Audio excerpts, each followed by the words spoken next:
Nacional Cabo de Hornos y es profesor titular de la Universidad de Magallanes actualmente y de la Universidad de North Texas.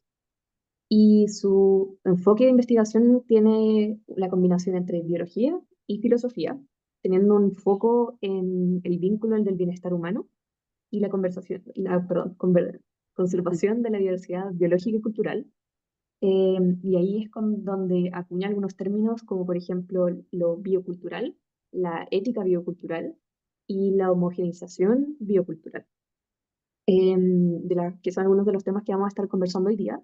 Y como les dije ya, que ojalá puedan participar lo más posible, todas las dudas que tengan, que puedan aprovechar que tenemos a este invitado hoy día, que es un experto en el área, que se dedica especialmente a ver esta unión de áreas que nos permite poder potenciar también, como había dicho antes, nuestra formación como médicos y en distintas áreas, los docentes que están presentes. Así que eso.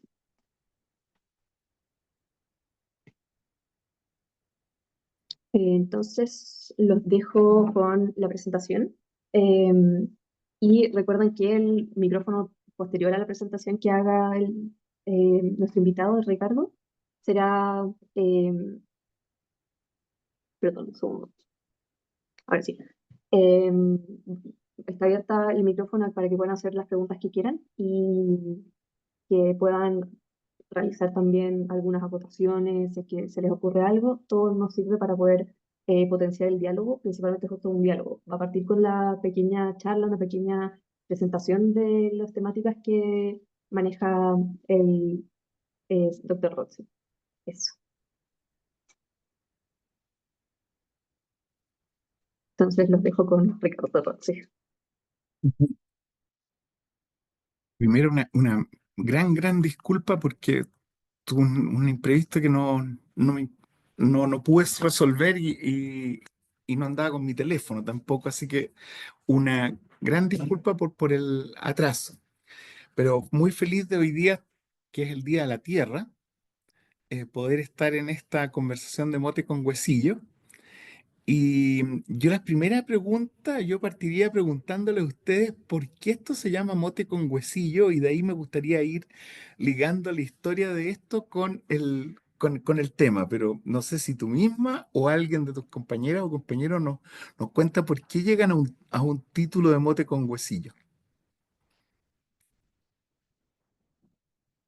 Bueno, todo esto también Macarena puede complementarlo mejor, que es parte de las personas que crearon este proyecto, en donde la idea es poder mantener un conversatorio en el que originalmente es con un mote con huesillo en la mano, en donde podemos compartir algo que es tradicional chileno, que nos conecta al final a todos, al mismo tiempo que podemos generar un ambiente más relajado, una conversación, sin que sea la idea de un seminario en donde viene alguien a presentar un tema, sino que sea una cosa mucho más relajada, mucho más natural, en donde hay un diálogo lo más fluido posible.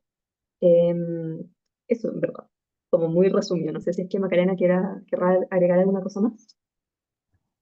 Contarte que esto comenzó en la sede de Las Condes, que había un anfiteatro a solicitud de los mismos estudiantes y realmente era con un vaso de mote con huesillo a la salida del aula, en el fondo en un contexto más informal. Y luego, en pandemia, lo que nos pasó a todos es que esto, bueno, seguimos haciendo la programación y los encuentros de manera virtual. Entonces, post pandemia queda este primer mote, que es más masivo, virtual, y el segundo ya es presencial con un vaso real de mote.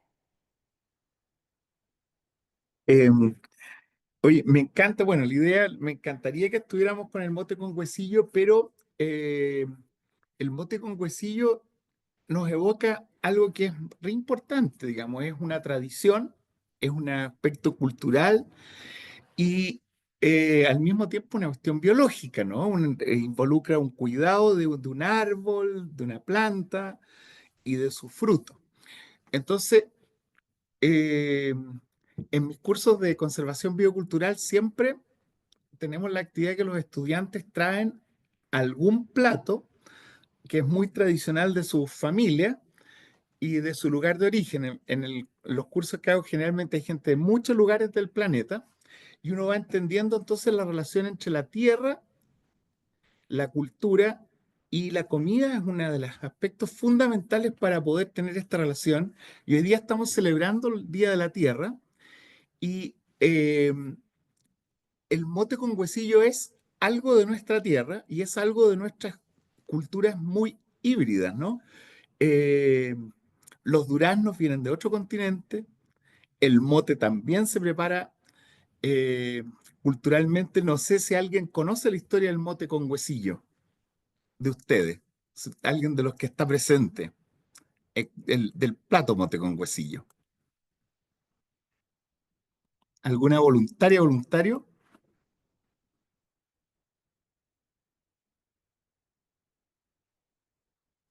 No, no la conozco la historia. Eh, ¿Y el mote? ¿Ustedes lo conocen?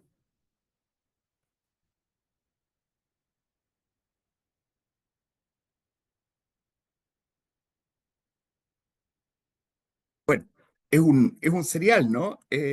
Cocido, tenemos el durazno, y quiero ir ahí al hecho de que en la comida, en el régimen de alimentar, va nuestra cultura, van nuestros hábitos, y hoy día tenemos que retomar este sentido de que aquello que comemos, de aquello que nos alimentamos, de aquello que somos, es la tierra y somos tierra. ¿Qué conocen los que están? A mí me dijeron que esto era un conversatorio, ¿no? Nos falta, entonces, por eso es que estoy partiendo así con algunas preguntas para ir dialogando. ¿Qué, qué elemento, digamos, les, les resuena a ustedes de que es una prueba de nuestros nombres? ¿Cómo dirían ustedes que somos hijos de la tierra? ¿De dónde, qué historias conocen que nos señalan que efectivamente los relatos nos llevan a decir que somos hijos de la tierra? Si yo les preguntara a ustedes, ¿de dónde conocen algún relato que podría decir eso?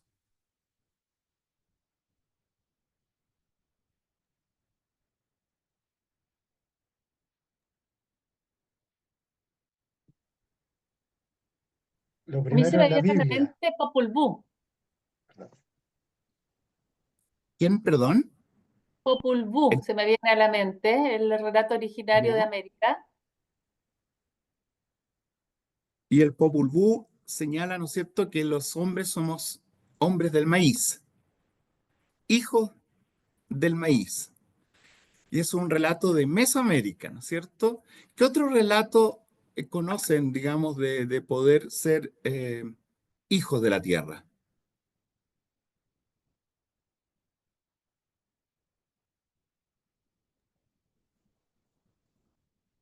Bueno, una parte de la Biblia que dice polvo eres y en polvo te convertirás, ¿no? Em, el relato bíblico, ¿no es cierto? El relato bíblico hebreo nos habla de ser hijos de la tierra, y el primer ser humano en el relato bíblico se llama Adán, y el nombre viene de Adamá, y Adamá significa tierra,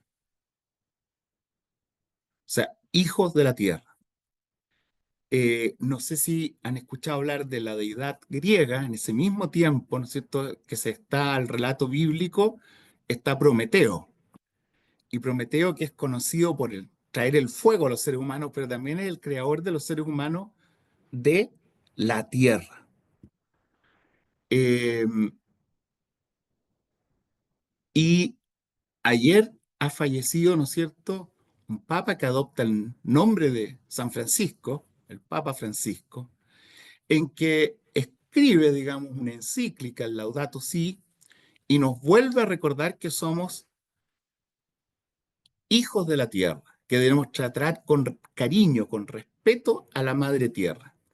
Y hoy la medicina debiera hacerse cargo de este concepto en que somos tan hijos de la tierra, que somos como un ecosistema con dos pies que camina, que emerge de la tierra y tiene bacterias, tiene arquea, tiene virus, ¿no es cierto? Lo que se llama un holobionte.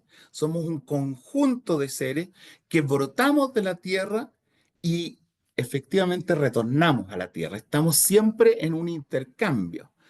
Entonces, ese sentido comunitario, en esta reflexión que se hace sobre el legado tan potente que nos ha dado el Papa Francisco de tener un sentido ecológico, de una solidaridad, pero una solidaridad con todas las formas de vida y también de entender que la salud mental, corporal, va en este sentido de comprensión y de asumir que somos hijos e hijas de la tierra como una madre tierra. Y eso está en el relato bíblico, está en el relato mesoamericano, está en el relato griego. En nuestro país está en el concepto mapuche, ¿no es cierto? Es muy conocido que Mapu, la tierra, che, gente de la tierra. En el caso mapuche, tan explícito es que si alguien está viviendo, las comunidades que están viviendo cerca de los bosques de Araucaria, los pehüenes, será pehuenche, gente del Pehuen. Si es gente que está en el mar, es gente del Lafquén, Lafquenche, de la costa. Entonces, aquello que comemos define quiénes somos, pero que comemos espiritual, y materialmente y espíritu es algo que está entretejido, es algo biocultural, y el dar gracias a la tierra, ser hijo de la tierra, es tener conciencia que material y culturalmente emergemos de esto. Esto puede parecer muy obvio lo que estoy diciendo, pero no lo tenemos asumido. Hoy día está muy discutible lo de la permisología, ¿no es cierto?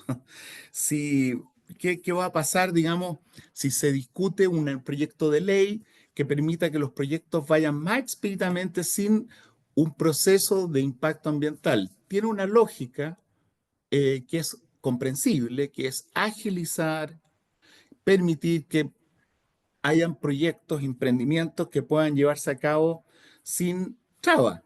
Pero por otro lado, tiene un riesgo, que tiene que esos proyectos no cuiden del ambiente, que no cuiden de la tierra, la madre tierra que hoy día celebramos en este mote con huesillo. Eh, Les vuelvo a preguntar ahora desde la tierra, desde el mote con huesillo, desde si alguien ha escuchado o conoce de dónde viene la palabra humano. ¿Cuál es la etimología del término humano?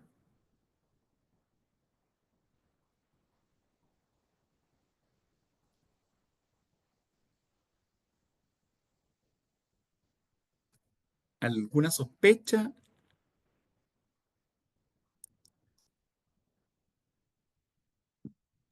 De homo, ¿No? A ver, de homo quizás. ya. No, hasta ahí llegué, ¿no? ¿Y humus qué es? Tierra, Tierra. ¿Y qué tipo de tierra? no sé. ¿Alguien de las médicas, médicos, futuros, futuras? Vamos bien. Humus, tierra. ¿Y cuál tierra?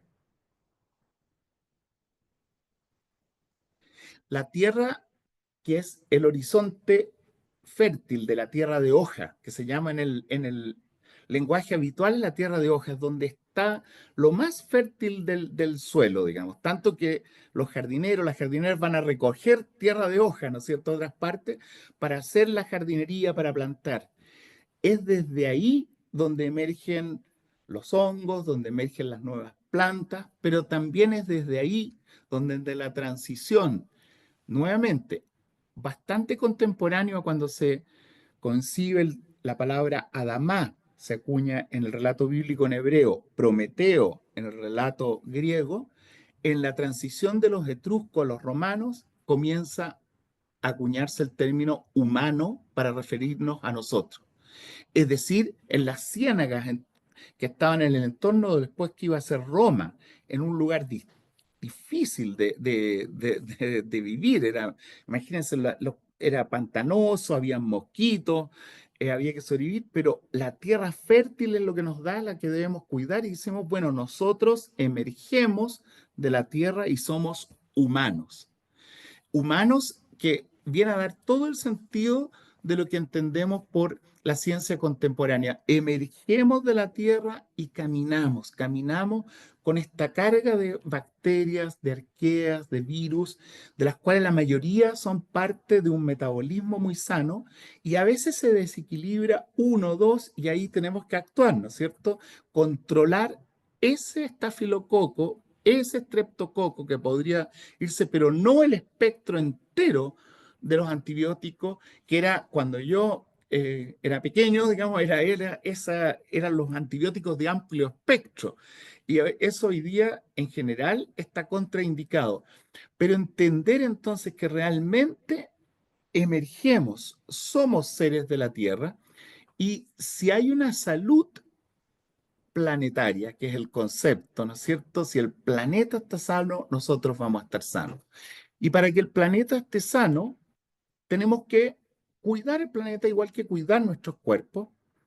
Y tenemos hoy día dificultades para cuidar el planeta. Pero lo primero que tenemos que entender que cuando necesitamos una regulación, tanto en los alimentos, tanto en la calidad del agua, el acceso a condiciones básicas, es para el bienestar, no es para impedir que lleguemos a un bienestar.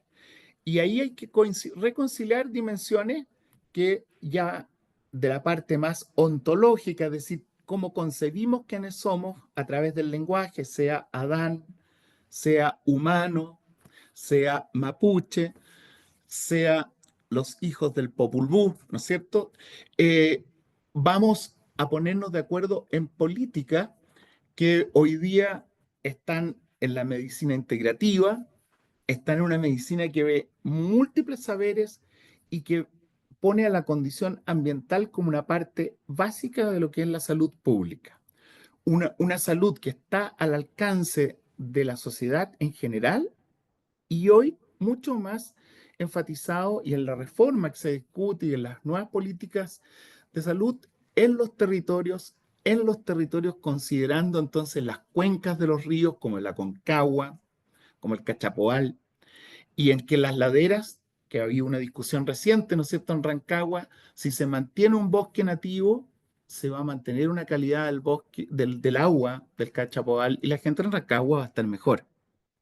Entender esa íntima relación entre el bienestar de los ecosistemas y el bienestar humano es clave para el bienestar de lo que nos viene en esta generación, en las que siguen. Yo no sé si ustedes eh, tienen ahora alguna primera o segunda pregunta de retruque en este momento de la conversación, en que he partido diciendo, ¿estamos en el Día de la Tierra? Estamos en el Día de los Humanos. Estamos en el Día de los Humanos, estamos en el Día de la Tierra.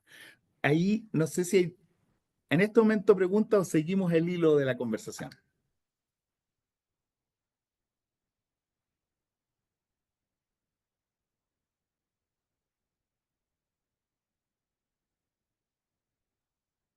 No los alcanzo a ver a todas, todos.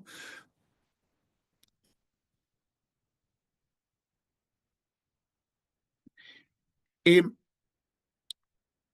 Voy a seguir entonces, ¿no es cierto? Entonces, este concepto, eh, ¿cómo se pierde? ¿Cómo se desconecta? ¿Por qué es importante traerlo a la mano cuando parece tan obvio? Primero, por las distancias que generamos entre cómo le va al río y a quienes habitan en el río, si no tengo una relación directa con el río. Y esa relación directa con los ríos, con las lagunas, con los cuerpos de agua, se pierde cuando hay una relación puramente mediada por redes sociales, en que yo digo, bueno, lo que es el río es simplemente el agua cuando abro el grifo.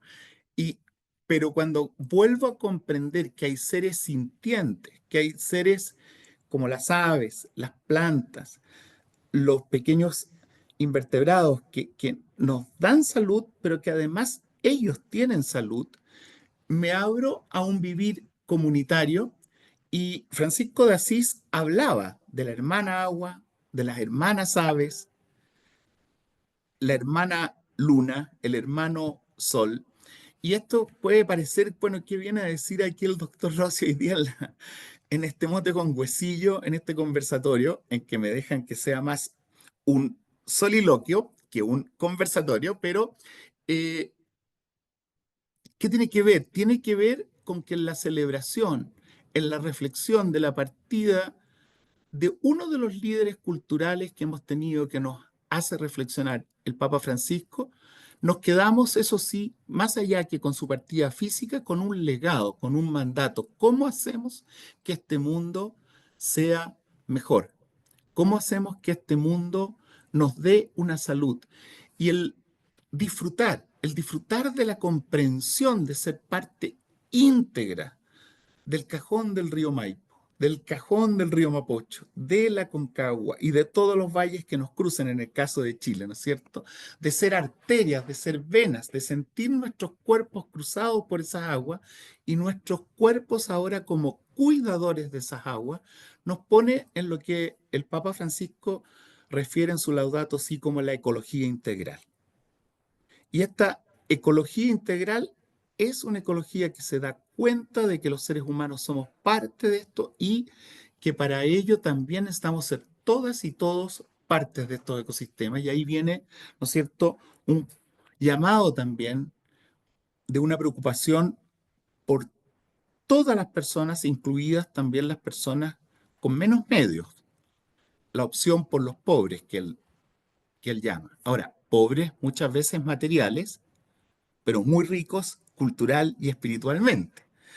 Entonces, hoy día en el Día de la Tierra, reflexionando, agradeciendo el legado de una persona que nos ha entregado una visión, no solo con el Laudato Si, sino que en todo momento, incluso en esta Semana Santa, alcanza a dar su mensaje por la paz, por hacer las paces entre los seres humanos y con la naturaleza.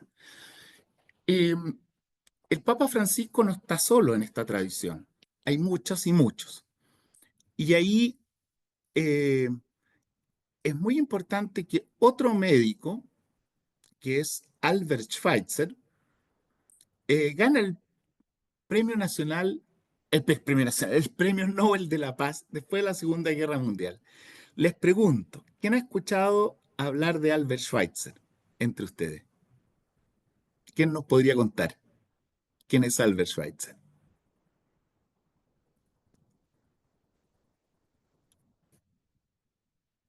Somos como 100, parece. ¿Les suena algo de Albert Schweitzer? Nada, A mí nada, por lo menos. Yo creo que nadie ¿no? cacha. A mí tampoco, no me suena, no lo conozco. Eh, Les O sugiero sea, que, ¿vale? ya, por favor. Por lo que tengo entendido, claro, fue un médico famoso y hizo como unas campañas en África, creo, así como cuestiones benéficas para recaudar fondos para un hospital. Gracias, Diego. Por ahí vamos en una primera entrada. ¿Alguien quiere complementar lo que dice Diego a Pablaza?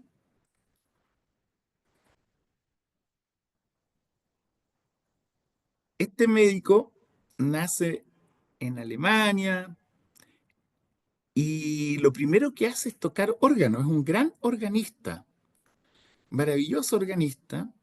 Amaba a los pájaros. Su primera revelación es con unos compañeras y compañeros de curso en la escuela, que iban a matar pájaros con onda, y él siente que hay algo malo en eso. Ahora, cazar cuando se hace con cuidado y es parte de una actividad sagrada que puede ser muy bien, pero él siente un llamado desde las aves y muy tempranamente desde Dios. Eh, sus padres son pastores y él se dedica a ser organista, a ser músico y estudia teología. Y hace toda una carrera, dice, pero pucha, hay tanto sufrimiento en el mundo que como pastor y como músico no puedo traer la salud. Y se estudia medicina. Era bien Mateo, el de Albert Schweitzer. Como ustedes, muy estudiosa y estudiosa. Estudia, completa su estudio de medicina y efectivamente ahí, como dice Diego, con su señora, parten a África y establecen un hospital. Un hospital en el cual una de las enfermedades que tienen que tratar es el paludismo, la malaria, que tiene que ver con mosquitos, tiene que ver con el agua. Y él empieza con la comunidad, crean este hospital comunitario y empiezan a dar salud. Salud tanto para la malaria y otras enfermedades, como salud para algo que es muy difícil, que es un diálogo intercultural, un diálogo en que está la dignidad de otras personas que viven en África. Acuérdense, estamos viniendo de un proceso colonialista en que eran mirados muy a menudo en menos, como gente a la cual había que ir a darle una mano, una ayuda, y él pone realce en el saber de esta otra gente, una horizontalidad en un intercambio de saberes. Y se dedican su vida y como dice Diego, tenían que recaudar fondos, se desgastan, se desviven, el hospital todavía existe, y hacia el final de su vida, Albert Schweitzer escribe un libro que se llama Reverencia por la vida, y habla de la vida sagrada de todos los seres humanos, pero también de los hipopótamos. Tenía una fascinación por estos ríos, y de todos los seres. Y sin embargo, también se enfrenta a problemas, porque dice, bueno, si todos los seres somos sagrados, si todos los seres tenemos alma, como decía Aristóteles, ¿qué hago yo con los mosquitos de la malaria? ¿Tengo derecho a matarlo? ¿No tengo derecho a matarlo? Y lo importante, a través de traer a la mano a Albert Schweitzer, segunda persona en la cual me estoy deteniendo, la primera es hacer un homenaje, un reconocimiento, un agradecimiento y también de alguna manera un duelo por la partida del Papa Francisco. Ahora por Albert Schweitzer, él también es una persona que trae medicina, naturaleza y religión, de dos credos diferentes. El Papa Francisco, católico, Albert Schweitzer, bautista, ambos cristianos en ese sentido. Pero desde un sentido en que el bienestar, la salud humana, está en este reencuentro con la belleza del existir, con el asombro del existir.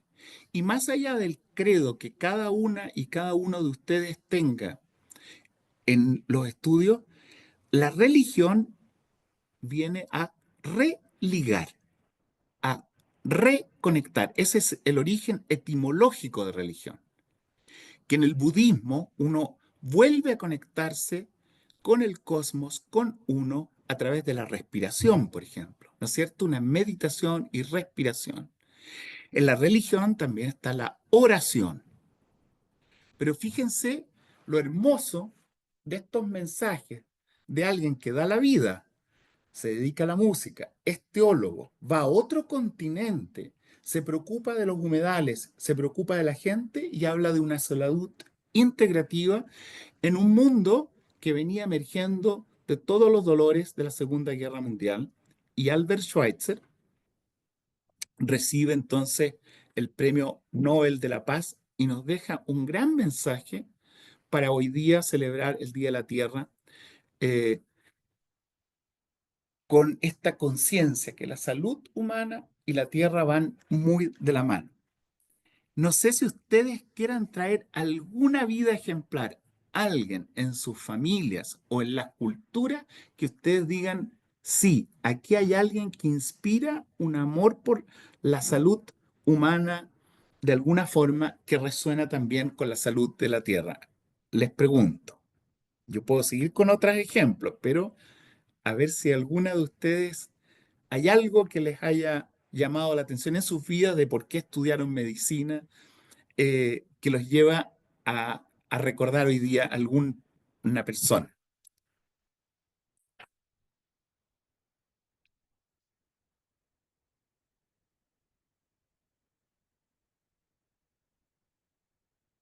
Así Fran, como cualquier persona que conozcamos.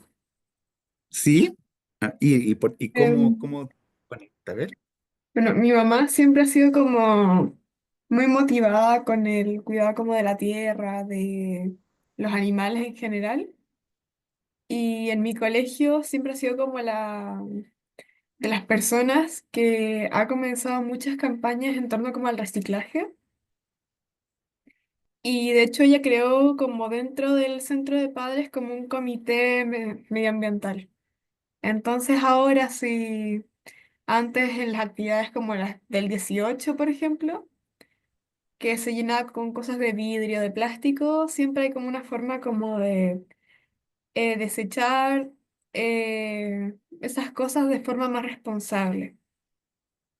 Y eso, como que ha hecho hartos cambios dentro, por lo menos de mi comunidad escolar, en lo que puede.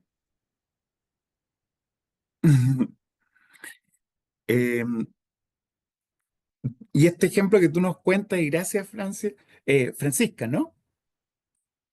Eh, resuena con otro personaje entonces, también, que se llama Garrett Hardin. Garrett Hardin es un genetista muy conocido por un ensayo que se llama La tragedia de los comunes, que los insto a leer, que lo escribe y lo publica en la revista Science en los años 68.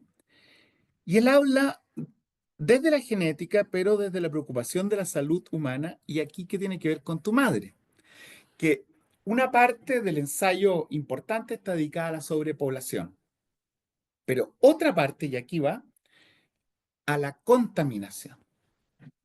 Y hace una analogía que está en un filósofo que no es religioso, incluso es bastante antirreligioso, que es David Hume. Pero ambos coinciden en una analogía. Observan a los pájaros y observan cómo los pájaros limpian los nidos. Así como cuando tienes los polluelos y los vas cultivando, mantienes los huevitos, hay una actividad de los pájaros, de la pareja, de limpiar el nido para mantenerlo, ¿no es cierto?, libre de enfermedades para sus polluelos. Eso que está haciendo tu madre y que lo ha promovido es fundamental hoy día.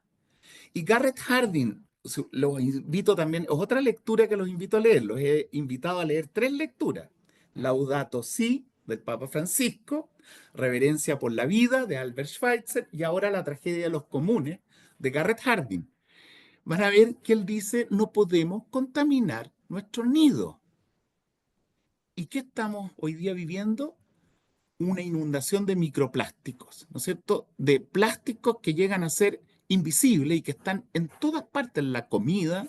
Yo trabajo en gran parte en el Cabo de Hornos, en el extremo sur de Chile, y ahí incluso en estas zonas tan remotas las centollas están mostrando presencia de microplástico. Y cuando comemos centolla, comemos microplástico, nos estamos llenando de plástico.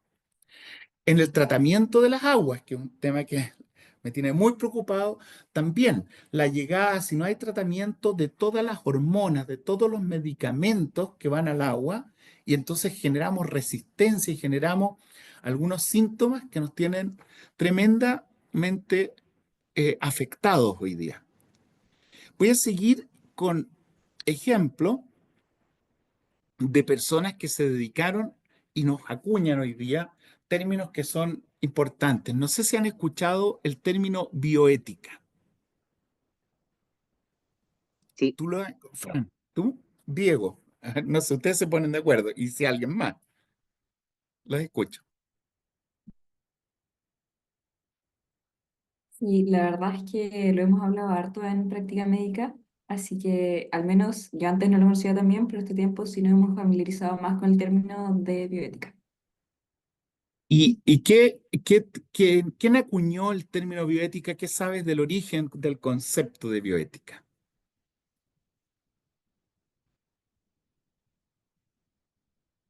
Fran, ¿te acuerdas? ¿O qué recuerdas de lo que han hablado acerca de bioética? Hemos Eh, hablado como de principios y del cómo tiene que ver así como con ciertas como virtudes y valores que hay como que tener, ¿Ya? como por ¿Qué ese. más? ¿Se, Em, se acuerdan quién acuñó el término? ¿De dónde viene? mm, no me acuerdo exactamente de quién, pero había como comenzado como después de la Segunda Guerra y como las atrocidades que se habían cometido, ¿no? ¿Iba por ahí? O no estoy muy bien. Fran Vargas y tú eres Fran. Hay dos Fran, ¿o no? Estoy confundido. Sí. Ya. O sea, me dicen Fran, como se me olvidó cambiarme el nombre, porque también usaba la misma aplicación en mi colegio, pero me llamo Silvana. Ya. Silvana y Fran, ustedes dos hicieron dos entradas. Una de los principios, otra de la bioética. Bioética en realidad es una palabra que tiene dos orígenes, uno en Alemania, por Jäger, pero el más directamente relacionado con lo que vivimos en la medicina chilena y donde lo han traído Fernando Lolas y otros, es el término de Van Rensselaer-Potter.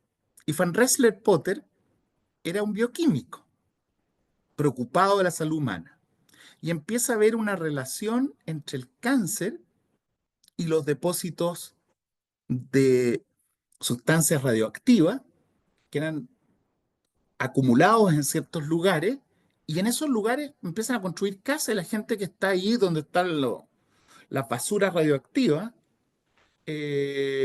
comienza a tener malformaciones y los embarazos tienen problemas, un montón de enfermedades. Y por otro lado, está en una ciudad industrial y en los ríos muy contaminados con sustancias industriales también ve una mayor incidencia del cáncer. Y Van Rensselaer-Potter dice, necesitamos una bioética, una ética que entienda que los seres humanos somos parte de la Tierra. Y Van Rensselaer-Potter trabaja en la Universidad de Wisconsin, que es donde se acuña o donde se inaugura el Día de la Tierra con el senador, ¿no es cierto?, en los años 70, el día 22 de abril, y dice esto debiera ser un puente entre la sociedad y los ecosistemas, un puente entre la ciencia y la ecología y la ética. Y dice, no vamos a tener salud, no vamos a tener salud si no comprendemos que los seres humanos somos parte de algo más amplio. Y junto con Van Rensselaer-Potter, el Instituto Kennedy, en otra parte de Estados Unidos, estas son dos escuelas de Estados Unidos en Madison, ¿no es cierto?, cerca de los Grandes Lagos, en el centro de Estados Unidos, más bien al norte, y otro en la costa este. El Instituto Kennedy tiene lo que se llama la escuela más principalista, y de ahí han visto probablemente los principios, ¿no es cierto? Eh, y que se centra más bien en la relación médico-paciente. Ambas escuelas nos muestran aspectos complementarios en esta relación que los médicos debemos tener por el cuidado, por la salud. Pero Van Rensselaer-Potter, y los invito a leer un texto que se llama Bioética Global, y otro texto que está editado por dos investigadores chilenos, eh, siempre se me olvida el nombre de ella, Cristina Carrasco. Carrasco puede que esté en la universidad, no sé si está en la Universidad del Desarrollo o en la Universidad de los Andes ahora. Voy a buscarla, María Cristina Carrasco y Luca Valera. Luca Valera. Y el libro se llama 50 años de bioética con Tirán Blanche. Ellos editaron hace poquito una serie de ensayos traducidos de Van Rensselaer Potter y con comentarios, ¿sí? Eh, de distintas personas que trabajan en Brasil, en España, del mundo iberoamericano, en el concepto de bioética. Pero fíjense que bioética, una ética de la vida, en el sentido muy amplio, nuevamente viene a reconectarnos con este sentido de ser hijos e hijas de la tierra. Y si el río, la tierra está sana, nosotros vamos a estar sanas. He dado varios ejemplos y he tenido un sesgo tremendo, que es en parte un sesgo de un legado histórico, pero tenemos que romperlo, ¿no es cierto? Me he referido a puros ejemplos de hombres. No quiero terminar esta reflexión teniendo puros ejemplos de hombres. Y les pregunto si ustedes han escuchado hablar de un libro que se llama Primavera Silenciosa o de una mujer que se llama Raquel Carson.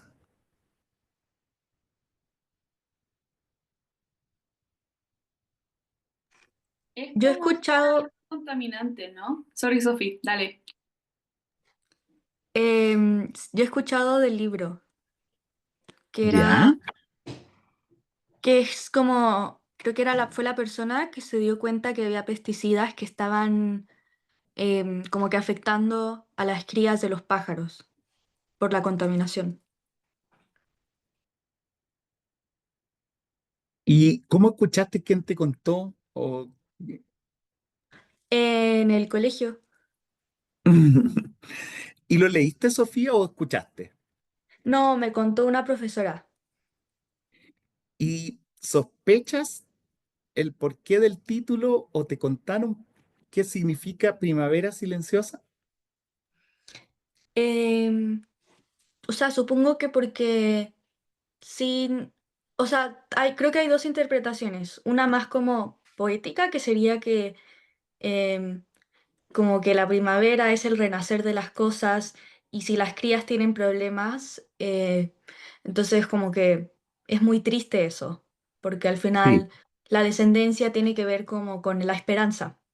Y la otra es que como que los pájaros igual, al final todos estamos conectados en como en la cadena alimenticia y en el ecosistema y por eso también afectaría, supongo que a la primavera. ¿Y te acuerdas qué tipo de químicos o qué tipos de elementos ella trata?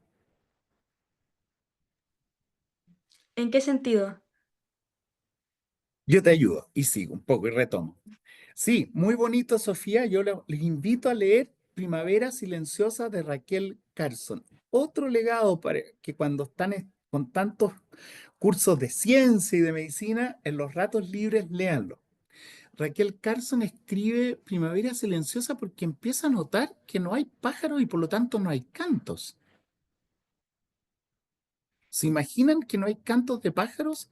Y no solo cantos de pájaros, cantos de insectos.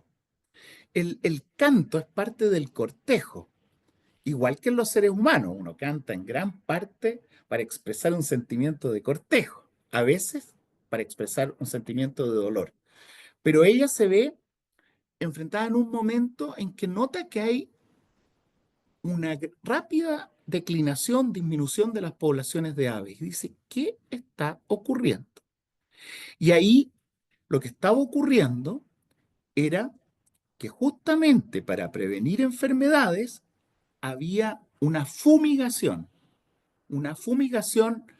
a alta escala de un pesticida que se llama DDT, ¿no es cierto?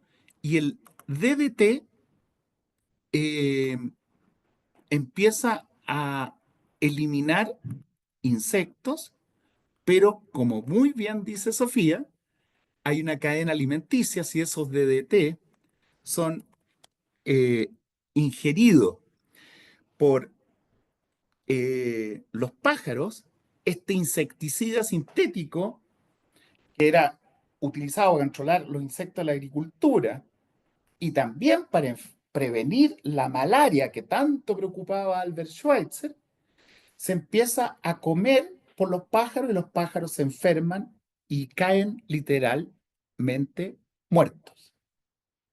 Eh, Hay imágenes muy terribles de halcones muertos por el DDT, que es una sigla que va por el dicloro, difenil, tricloroetano. Lo estoy leyendo acá, ¿no es cierto? Ese compuesto químico que está prohibido, pero fíjense que en esta incomprensión, partimos hablando de los antibióticos de amplio espectro, pero en esta incomprensión de insecticidas masivos, que era supuestamente y con buena fe en favor de una agricultura, en favor de prevenir la malaria, se torna en contra porque no se considera este sentido de pertenencia, ese sentido sintético. Y Rachel Carson fue una mujer, una de las primeras mujeres biólogas, particularmente bióloga marina.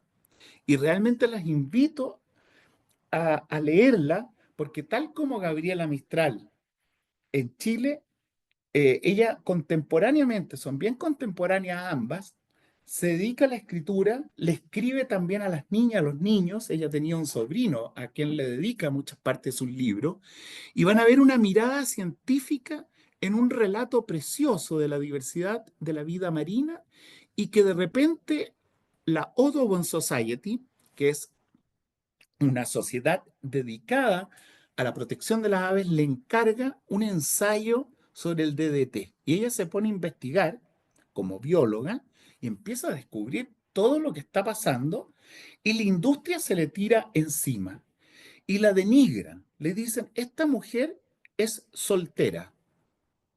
Esta mujer, por lo tanto, es amargada. Esta mujer es soltera y amargada y vierte su amargura en tratar de ser una ambientalista que nos viene a parar y frenar la industria. Esta mujer está, entre comillas, loca. Y tuvo la suerte esta mujer que un presidente llamado John Kennedy leyó su libro. Dijo, no, esto hace todo el sentido. Y desde el presidente que lo lee en el año 62, fíjense, revisan las políticas y efectivamente el DDT, aunque tiene efectos deseables de controlar ciertas pestes, tenía principalmente efectos indeseables, sobre todo en el modo de aplicar. Era tanto que en los colegios en Estados Unidos se hacía un spray, así se les tiraba a todos DDT para que todos estuviéramos limpios de sarna, de pediculosis. Había una fe en estos insecticidas y ahí sale una voz femenina con la que queremos llegar a esta reflexión, este conversatorio en torno al Día de la Tierra, donde la salud, Rachel Carson dice, con este DT vamos a tener primaveras cada vez más silenciosas y realmente como un regalo, como una invitación, los insto a leer este libro que parte con una descripción muy, muy linda, en lenguaje muy sencillo, pero una comprensión científica muy profunda y éticamente comprometida de Rachel Carson, que es una de las personas que funda e inspira la ética ambiental contemporánea. Elisa, tú tienes una mano. Sí, yo le quería preguntar a usted y bueno, a todos los que están presentes, si es que tienen algún otro ejemplo sobre cómo está implicada la ecología junto con la medicina, en algún ejemplo más concreto que nosotros podamos ver cercanamente, como, no sé, en torno fue la malaria con los zancudos que nos contaba con los mosquitos. En su momento, si es que hay algún otro ejemplo que se les ocurra que se conecte con esta misma idea de unir a la medicina, que es algo que nos tiene a muchos de los que estamos presentes conectados, junto con la ecología, con la bioculturalidad, que es algo que nos contaba usted un poco. Eso. Tú le estás preguntando a tus compañeras y compañeros. Y a usted también. Sí, por eso. espero a ver si alguien se anima a contestar contigo y de ahí sigo yo. Hay un caso famoso de Bill Gates. No sé si había un documental en Netflix, no sé si alguien lo ha visto, que es sobre la poliomielitis, unas campañas que hizo en África y aparte eh, lo que ayudó también mucho a hacer fue a unir un poco más a los pueblos en África con el mundo. Ya, igual eso fue mucho más posterior, digamos, a la Segunda Guerra Mundial y todo esto, pero aún así todavía había mucha discriminación y todo. Y aparte de las compañías de la poliomielitis, Bill Gates también fundó una compañía, creo, no me acuerdo cómo se llamaba, creo que se apellía Green o algo así, que también era de ecología, ¿no? Ahí el profesor debe saber mucho más. Pero él hizo muchas cosas por ese ámbito, aparte de las campañas de vacunación y la integración de los pueblos en África, que bueno, hasta los años 90 todavía había discriminación amplia en Sudáfrica, por ejemplo. Los Afrikaner, todo eso. Eso. ¿Y tú sabes qué lo que es la poliomielitis? ¿Cómo se genera? ¿Cómo? Mire, no estoy tan seguro, todavía no he pasado esa enfermedad, pero tengo entendido que afecta al sistema nervioso central. Me parece que a las vainas de mielina, pero no estoy muy seguro. La verdad no lo desconozco. ¿Y sabes cómo alguien sabe, o tú o alguien, quién causa la poliomielitis? Ay, estoy loco, no sé. Sé que Elías Figueroa tuvo.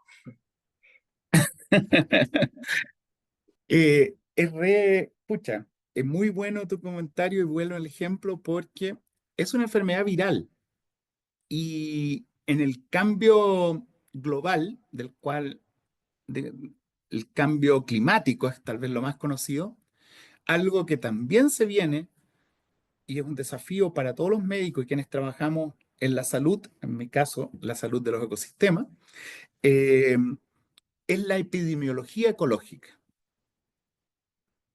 En Chile, el año pasado y los últimos años, igual que en otros países, hemos estado afectados por la influenza aviar o gripe aviar. ¿No es cierto? Que es un virus que se transmite y se transmite entre las aves y afecta tanto a las aves silvestres como a las aves de planteles de aves de corral, como los pavos, los pollos. Y entonces es una cuestión que tiene que ver con la salud de las aves, la salud de la naturaleza, pero también la salud humana. De hecho, estuvimos bien en jaque en un tiempo, ¿no es cierto?, con la producción de huevos, con la producción de carne de, de aves de corral. Eh, Otra enfermedad que está llegando a Chile y relacionada con el cambio climático en este caso es la malaria aviar.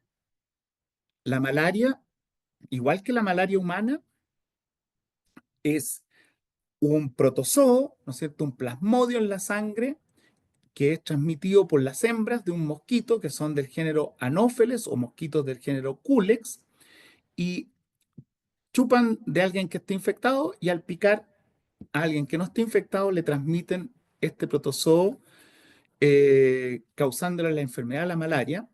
Y a nosotros nos llega por distintas vías, pero hay un pájaro muy bonito que es el fío fío, que ya se acaba de ir de los jardines de Santiago y también del sur de Chile, que se llama fío fío por... Ustedes lo van a escuchar, espero que en la próxima primavera, a veces hace... ¿Ah? Y es muy bonito, según Lorenzo Ayapán, un poeta mapuche, dice, es el que les anda diciendo a las chiquillas que todavía están muy hermosas. Pero este fío fío migra a Brasil y en Brasil es picado por agentes que tienen malaria y a estas zonas frías donde llega, viene con la malaria y no era un problema hasta que con el aumento de la temperatura que enfrentamos en Chile como parte del calentamiento global, eh, se ha permitido que lleguen a latitudes más altas, incluso tan altas como Puerto Williams y Cabo de Horno, mosquitos del género Anopheles y Culex. Y entonces tenemos hoy día el caso que estos mosquitos salpican al fiofío y del fiofío lo transmiten al chincol, al zorzal y a otras aves.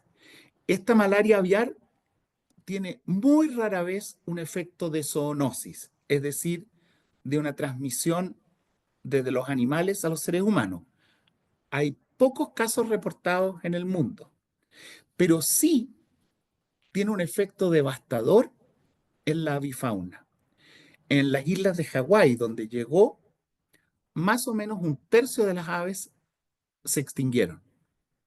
Entonces, lo que quiero decir es que la poliomielitis es una enfermedad viral.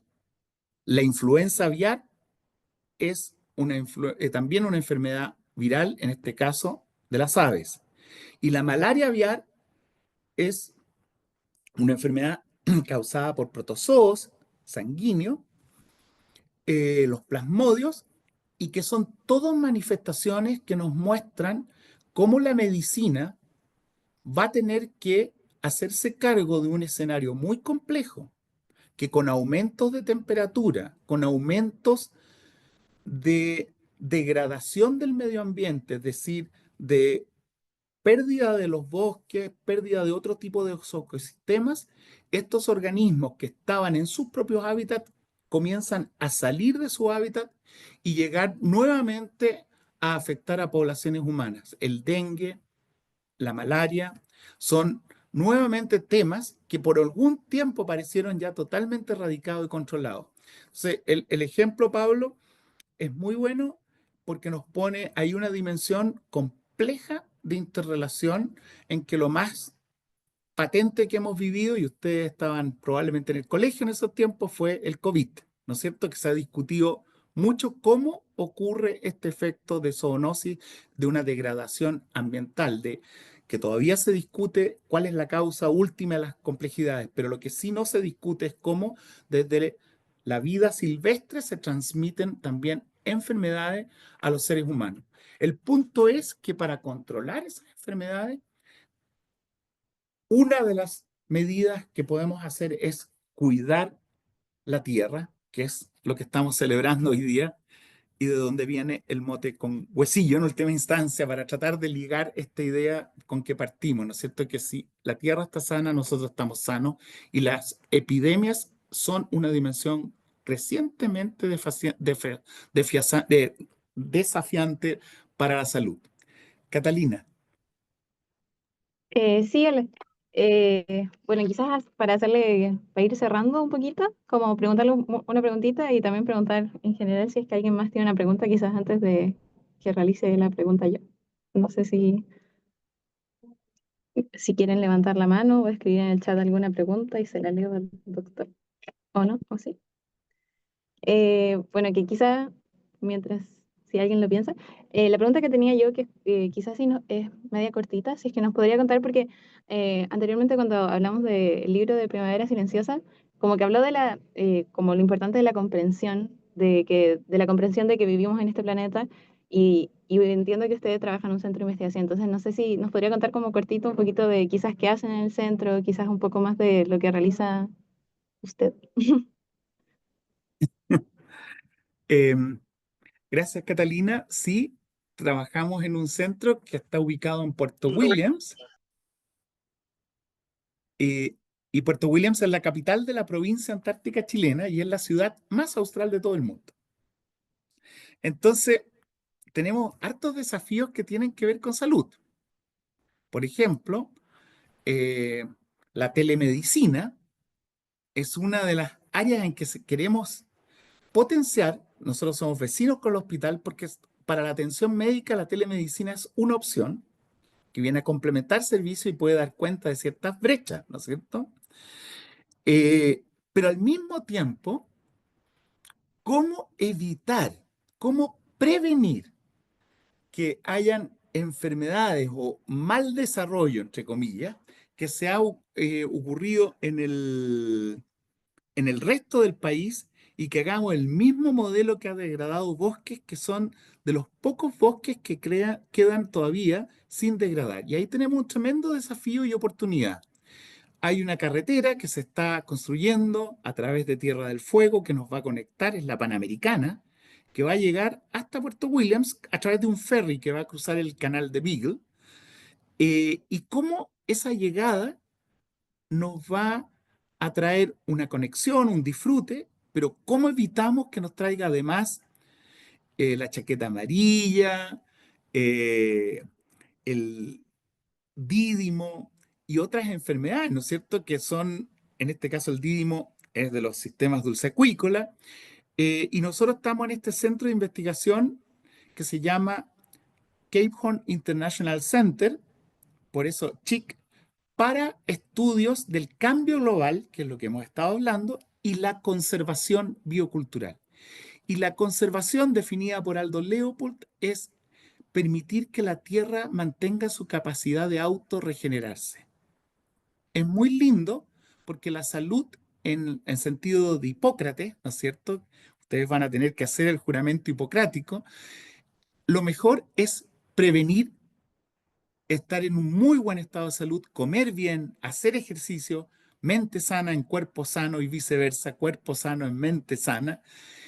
Y comprendemos que entonces que conservar es conservar tanto la salud de la tierra como de los cuerpos humanos. Y biocultural porque depende de toda una biota, dependemos, somos nosotros, emergemos como seres biológicos, como seres de la expresión de la vida, pero con culturas que nos inspiran, como el Papa Francisco, que nos insta a pensar que somos hermanos con las aguas, hermanos con las aves, y la evolución que nos dice, sí, las aves ven en colores, tienen dos ojos, las aves limpian sus nidos, nos enseñan cómo nosotros limpiar nuestros nidos. Albert Schweitzer, reverencia por la vida. Raquel Carson, cuidar los ríos, y así entonces este tejido biocultural es lo que inspira el tipo de conservación, que es un bienestar humano que requiere una economía sólida, que haya una economía equitativa, una economía que pesque muy bien en la pesca artesanal, que hayan productos sanos, que hayan platos deliciosos que nos enamoren de estar vivos, pero cuidando la centolla, ojalá sin microplásticos, ojalá sin sobreexplotación y con una retribución justa y equitativa para quienes participan en toda la producción que parte por la centolla, pero sigue por los pescadores, las señoras de los pescadores, las cocineras, los chefs y todos quienes participan de preparar, en ese caso, una rica centolla que sería equivalente al mote con huesillo en la zona central. Entonces, ese es el CHIC. Invitadas, invitados, porque con la UDD tenemos colaboraciones, por ejemplo, con el programa de Magíster en Derecho Ambiental, y aquí en Medicina encantado. Así que quienes quieran y tengan interés de ir al sur, bienvenidas, bienvenidos con Macarena Barros, que estamos en contacto para hacer pasantías y participar en cursos de campo, ir a hacer investigación o tener otras experiencias.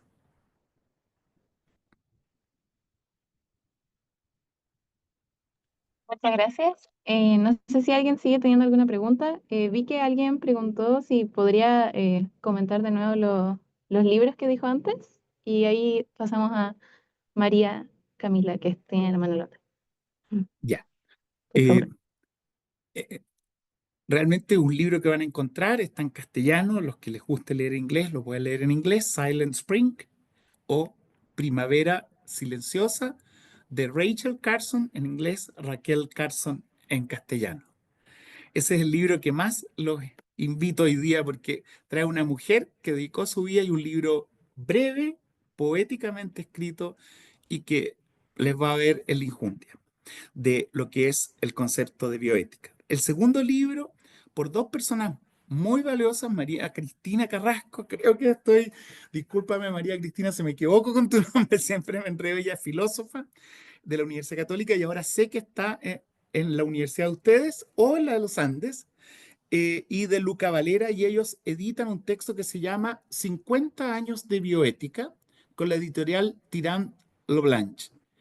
Van a ver cómo un pensador, un científico empieza a darse vuelta y les va a parecer menos romántica tal vez esta sesión de mote con huesillo que tiene el romanticismo y el compromiso ético de celebrar y honrar a la tierra, un 22 de abril del 2025. Y lo tercero es en la memoria y en el agradecimiento y el aprecio del Papa Francisco, que escribió Laudato Si. Si no lo han leído, es un texto que trasciende al credo y al dogma religioso. Es un texto muy informado. Él tuvo una gran comitiva de científicos, humanistas que lo ayudaron a escribirlo. Y finalmente les hablé de un genetista que es Garrett Hardin y que escribe The Tragedy of the Commons en la revista Science. Es uno de los artículos más citados en la historia, así que lo van a ver al tiro. Y si quieren, en una traducción al español muy buena, hecha por quien habla, no, y en equipo, voy a compartir el PDF de eso, porque eso lo trabajamos y lo publicamos en la revista Ambiente y Desarrollo. Lo voy a compartir con Macarena, donde un texto que habla de la cautela que hay que tener con la sobrepoblación, pero la segunda parte, la contaminación, y me parece que Sofía se refería a su madre y al cuidado en la huerta, ¿no es cierto? Y decía, pucha, tu madre, sin haber leído Garrett Hardin, tenía un mensaje que nos trae este genetista para la salud humana en los años 60. Y ahora, 40 años después, seguimos sobre esto. Esas son las 4 lecturas a las cuales me he referido puntualmente y se las recomiendo las 4. Muchas gracias. Ahora, primero tenía la mano levantada María Camila García. Si es que quieres hacer tu pregunta. Hola, buenas tardes. Muchas gracias.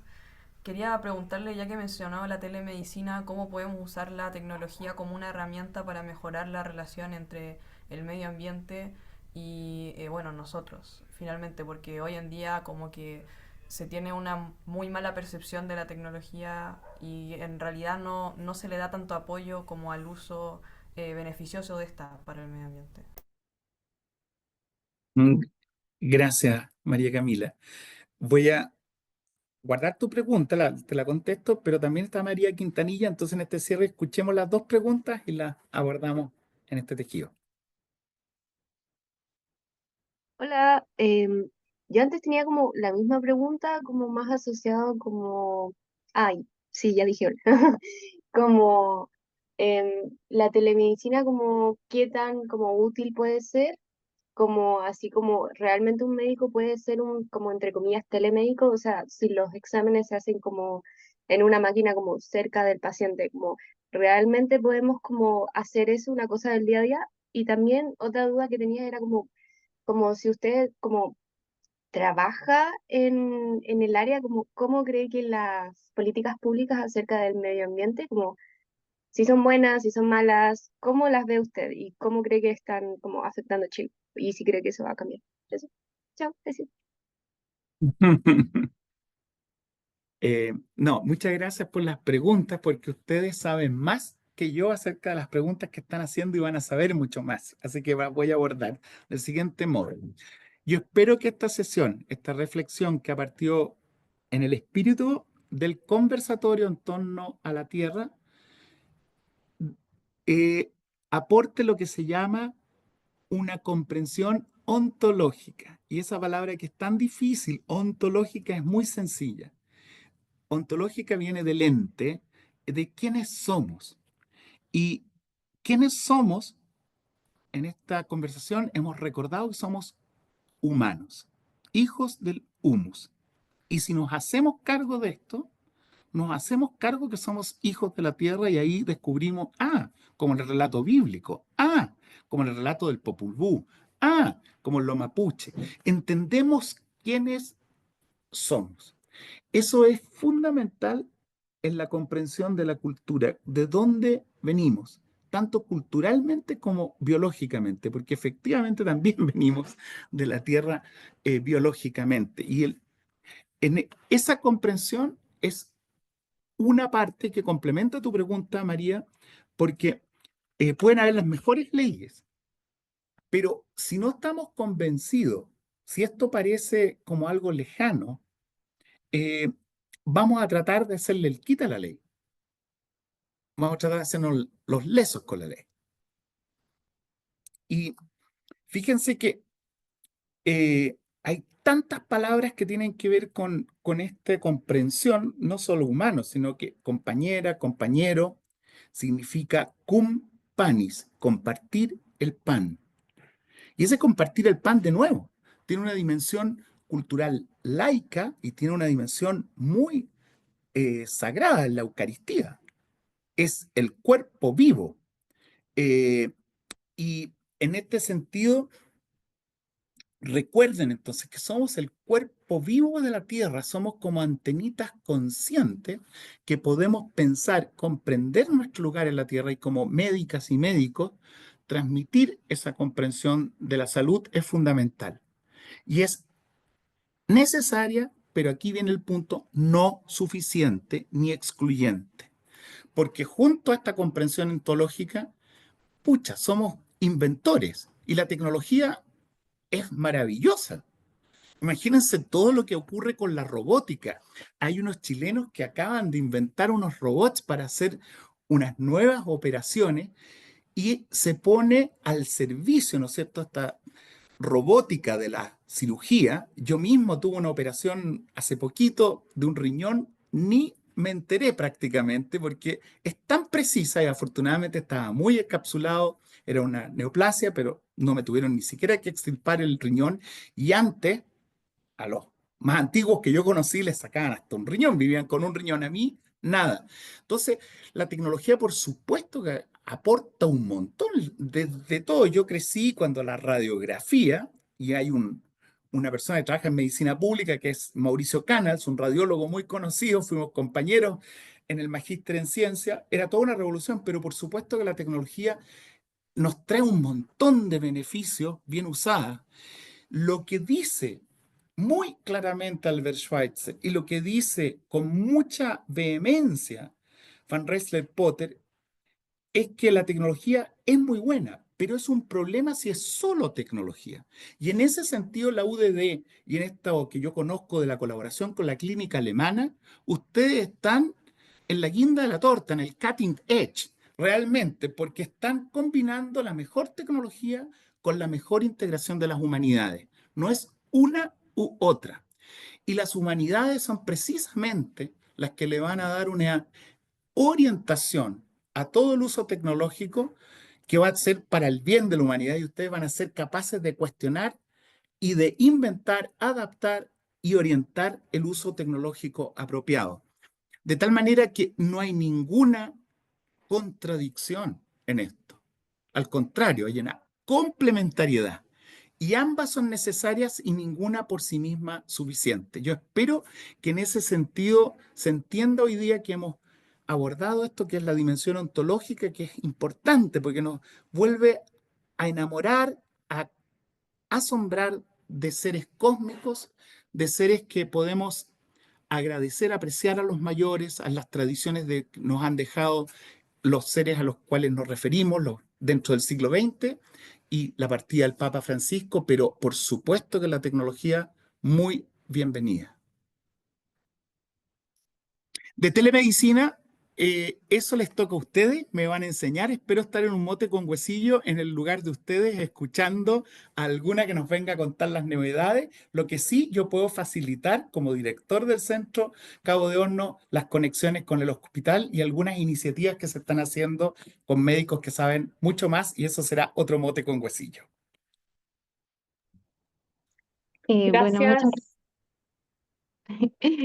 muchas gracias por contestar nuestras preguntas. Bueno, y por su tiempo finalmente. Bueno, le voy a dar la palabra a Macarena para que termine de cerrar.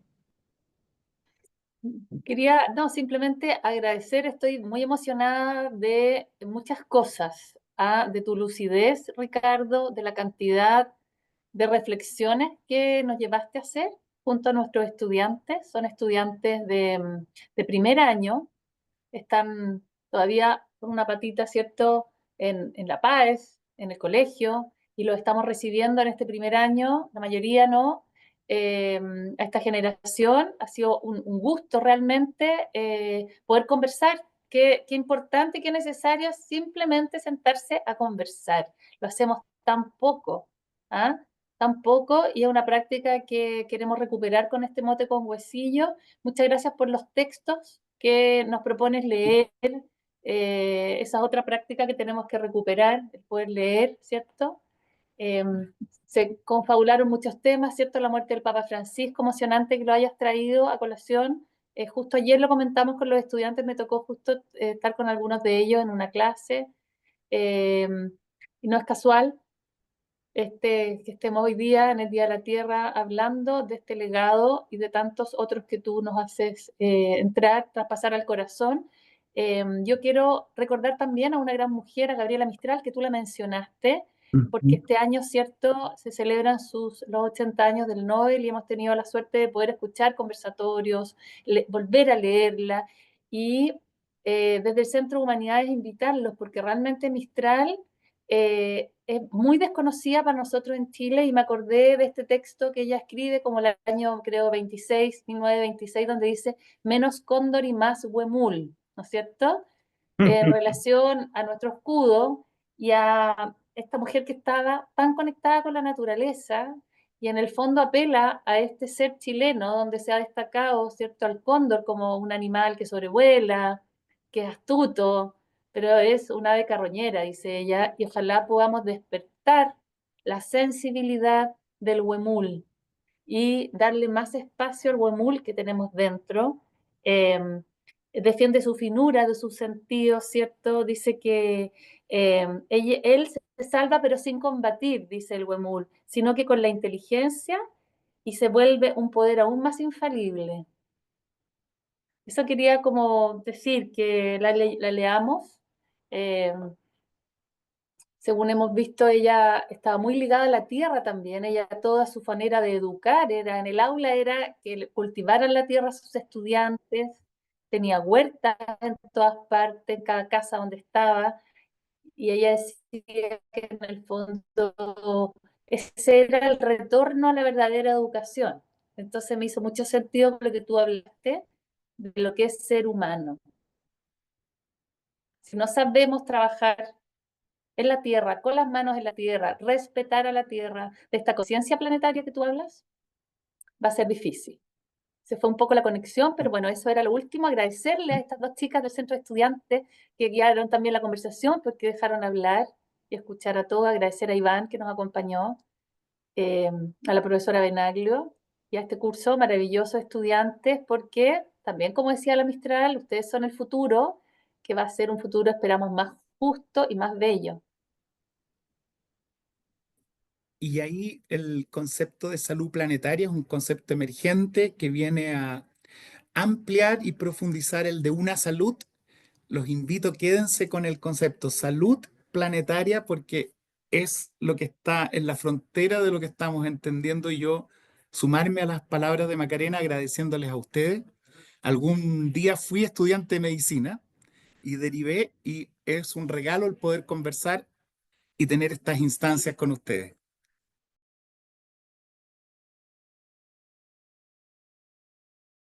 Gracias a ti por la charla. Muchas gracias, Muchas se gracias. nota que es muy Sí, le versado agradecemos como mucho. en muchas cosas. Como me impresionó la cantidad de cosas que mencionó, como que siento como que acabo de ver como el universo, como universo, como, no sé, como que se nota que es muy culto, por eso como que yo no respondía, porque como que yo no sabía qué decir, como que no sé, ya, chao, gracias.